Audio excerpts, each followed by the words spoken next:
فرماتے ہیں ایک غیر احمدی دوست کا سوال ہے کہ اگر آپ ہمیں مسلمان سمجھتے ہیں تو جنازہ ہمارا کیوں نہیں پڑھتے؟ اگر آپ ہمیں غیر مسلم سمجھتے ہیں تو ہم سے جنازہ پڑھواتے کیوں ہیں؟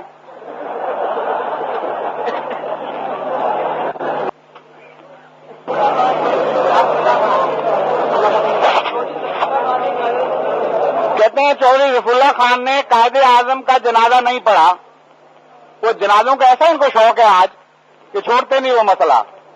بھئی وہی سوال ہے کہ اگر قائد اعظم سب مسلمانوں کے نزدیک مسلمان تھا، آج کے پاکستان کے قانون کے مطابق بھی اور لوگوں کے نزدیک، اگرچہ اس نے مسیح موعود کے انکار پر دستخط نہیں کیے تھے، مگر سمجھا یہ جاتا ہے کہ وہ مسلمان تھا اس اصطلاح میں جو آج جاری ہے، اور سب کے نزدیک ظفر اللہ خان آج بھی غیر مسلم ہے، تو جنازہ نہ پڑھنے میں شکر کریں. افسوس کیا ہو رہا ہے آپ کو؟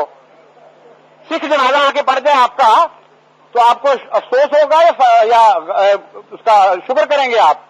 ایک طرف آپ کہتے ہیں تم سکھ ہو، عیسائی ہو، جو مرضی ہو، مسلمان نہیں، دوسری طرف کہتے ہیں کہ جنازہ کیوں نہیں پڑھتے ہمارا.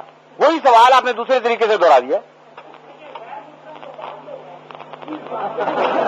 اچھا، بہت اچھا،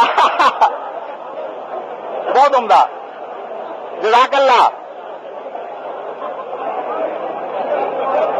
انہوں نے ایک منٹ، ایک دوست نے فرمایا ہے کہ جناب غیر مسلم تو بعد میں ہوئے ہیں، یعنی وہ سارے احمدی جو 74 سے پہلے فوت ہو چکے یا 74 میں جن کو آپ نے شہید کر دیا وہ تو مسلمان ہی تھے، لیکن اب کوئی مرا تو غیر مسلم ہو کے مرے گا.